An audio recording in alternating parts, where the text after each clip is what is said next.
You are listening to the Mark Lesko Podcast, a podcast by diehard fans for fans.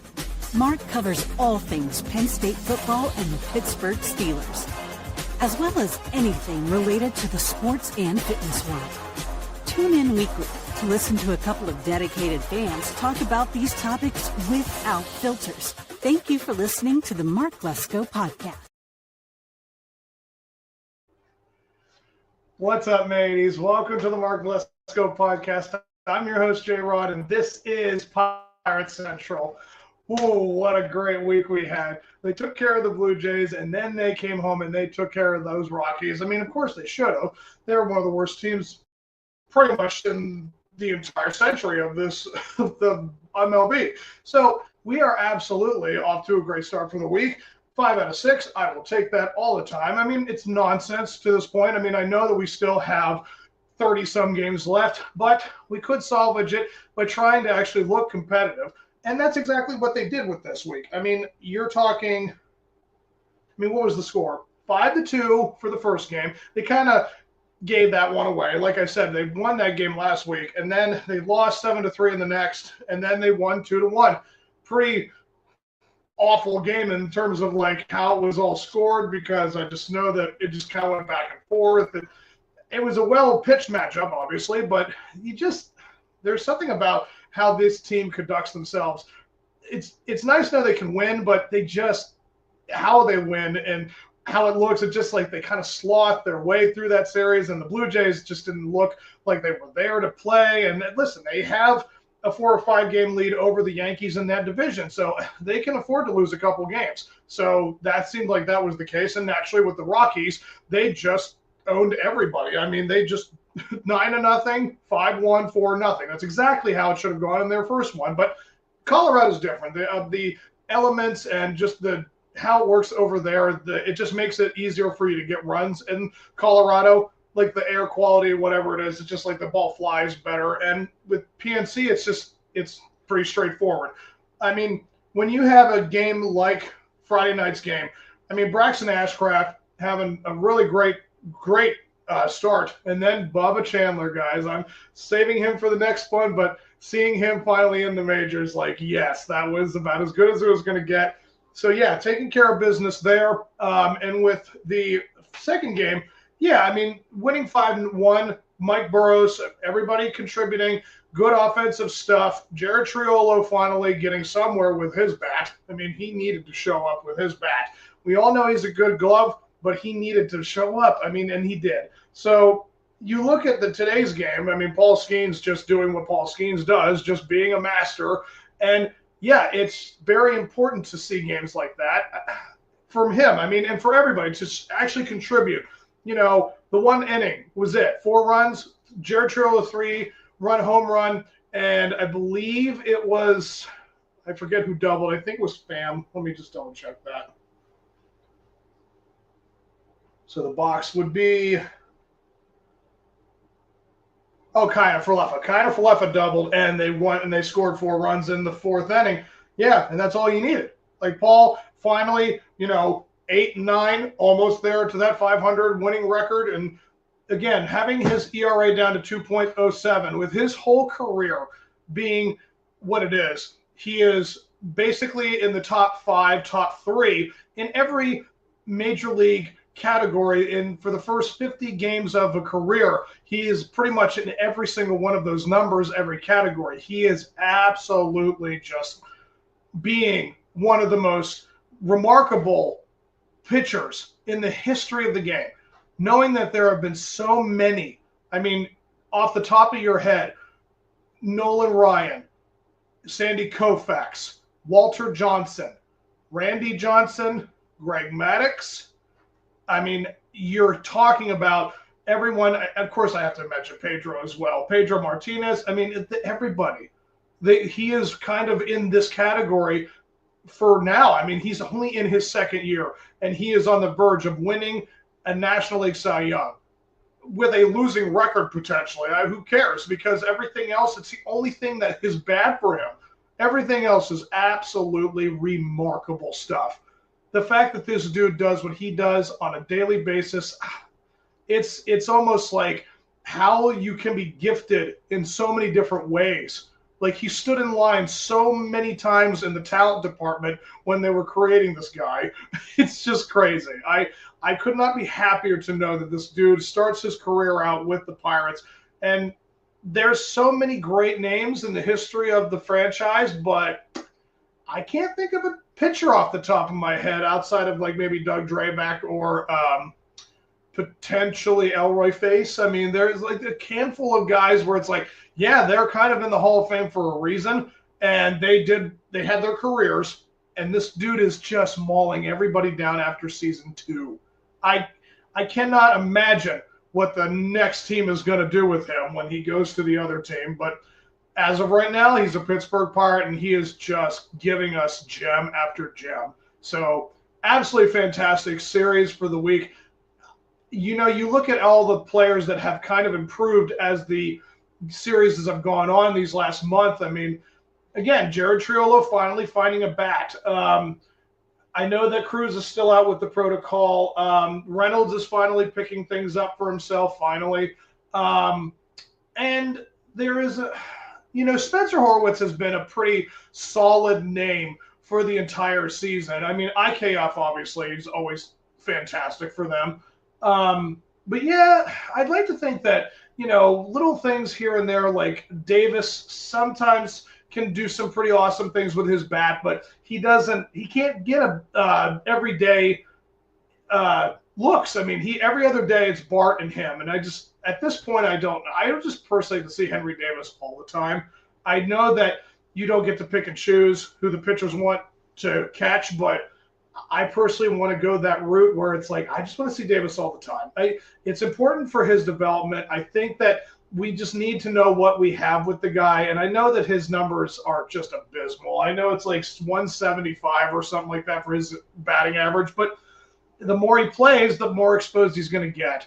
And, knowing that, again, the guys that are down in the minor league system that are coming up soon, it's definitely looking like we've got a shot at looking good at 2026. Just got to stay healthy. You've got to stay the course. There's so many things to look forward to next year, because when you have Jared Jones coming back in about May or June, we move Mitch Keller down when Bubba Chandler looks like he does. Keller at one point was number 2. I would put him probably right now at number 4.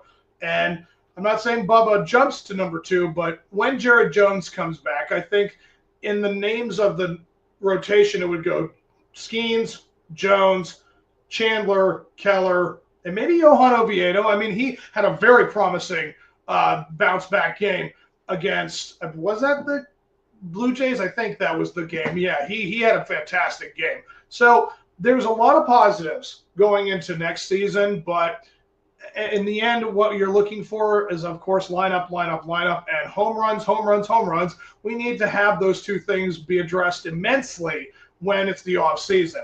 I don't know how you're going to acquire these bats. I don't know how much it would cost, but next year you need to be addressing at least 4 positions, and all 4 of these men that are coming in to fill in those positions needs to have a bat to his name, and a heavy one that goes over the fence. That's really what you're talking about. So, yeah, it was great to see all of these results for this week. So that's my first pitch topic, and the 7th inning stretch is just Bubba. I entitled it, We Found Bubba, because, it's Forrest. He says, I got to find Bubba, we found him. Bubba is absolutely here to stay. I am so thrilled to see that there is a positive from the Ben Sherrington draft classes, and Bubba has climbed and climbed and climbed. He has been in the minors now for 3 years, and he finally has emerged as a dude who has legit stuff. I very much am impressed with that fastball, with the sinker.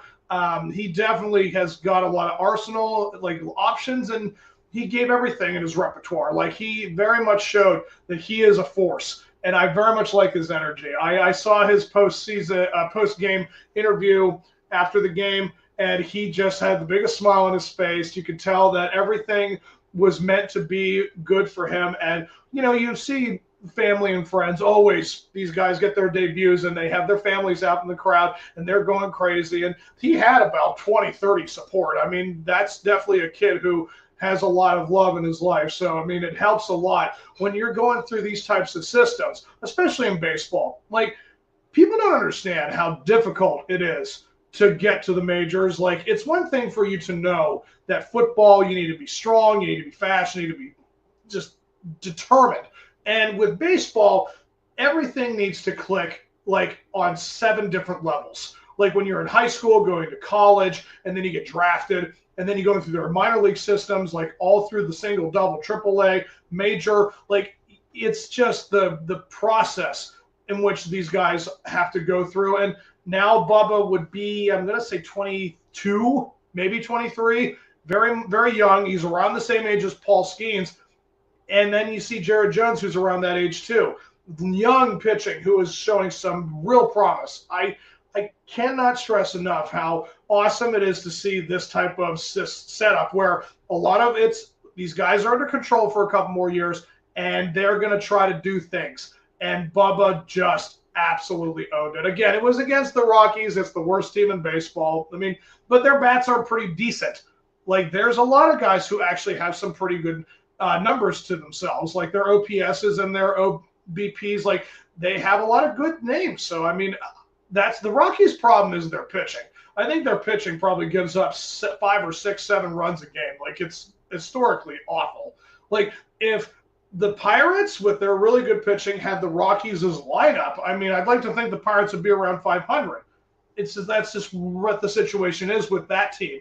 So, yeah, it's definitely encouraging to know that Bubba is here to stay. He showed up. He had one of the better debuts we've seen in recent memory. It was all smiles. It was a great atmosphere.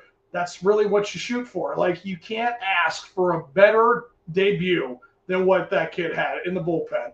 So maybe someday he gets into that starting rotation conversation next spring training, possibly. I mean, there's so many different ways you can go. But either way, knowing that you have a guy like that, a guy who could potentially either, if not be a starter, be a long relief guy out in that bullpen. If you need to have a guy go 3-5 innings from your bullpen, he's the guy.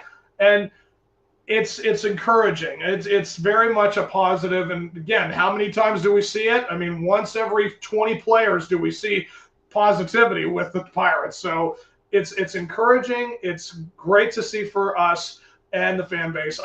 I could not be more thrilled to watch a guy like him continue his journey, improve, see where he goes. It's good. It's a good thing. Like, I mean, take it as you can. I mean, you just never know what you're going to get with this team. So it's a great start to his career. I'm very happy to see it. So, I mean, I'm kind of barreling through the episode, but it's just like you see with our final pitch or closer, you know, the next week's, I mean, I'm doing another episode tomorrow and I'll do the upcoming series but, you know, knowing what they've got coming, yeah, they've got the big road trip they've coming up this week. Everyone's away and they're all either thorn in our sides or they're good teams. It's another good test to see, can you make it 500? Can you be like, you know, because there'll be 6-7 games this week. You know, can you go 4-3? If you can go 3-4, I can understand. That's just the reality of this situation. But if you get something of that nature, that's really all you can shoot for. I mean, when you know you have your situation like the Pirates do, where they just completely blew up their season 2 months ago and just did nothing for it, you just try to find victories here and there, you know, good things, positive, anything. And again, we got a lot of that this week, and it's encouraging to see that. I personally know that when you look at, like, again, guys like Bubba Chandler, I know that it's all for moving forward, going in a positive direction. And again, you just got to hope that guys like Connor Griffin and Tamar Johnson, any name in the minors that can maybe make an impact with the bats. I mean, we don't have to necessarily go into the offseason and acquire bats. I just feel like the developmental process with the Pirates as organization, they just need to start looking at different analytics. Like, they have to abandon this idea that it's all about money ball and it's all about like the analytics and, you know, all the different statistics. You just got to throw it out. Like sometimes you just got to think that you go into it with your eyes, see what you need to improve on, and maybe the player can help with it. I mean, you got to work with the guy. And players like BUBBA, they seem to know exactly what they need, and they knew how to voice it.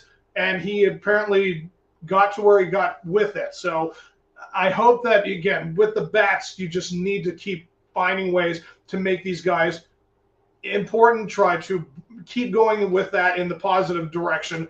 So it's a good thing. It's a great thing, again, to see all these things happen. And how long will it last? We know what is coming. I mean, so I'll be addressing more of that tomorrow's episode. But with all that, guys, I'm good to go. I know it's a short one today, but it's again, you look at like what this lineup has been giving them. They took out a first place team and they destroyed a last place team. So they did exactly what they needed to do. So it's good so far. Hopefully it continues. Who knows how long it will be, but I hope it's just for the rest of the season. We start to see a little more of this fight, like showing that they want to be better, try and do something for next year, and give you something to really root for. So it's good, and I'm happy for it. So until tomorrow's episode, I'll be doing the upcoming series with the Cardinals and the Red Sox, and I hope you guys have enjoyed this. It's been good, so it didn't need a whole lot of conversation. So you guys have yourselves a good one, and until next time, let's go Bucks.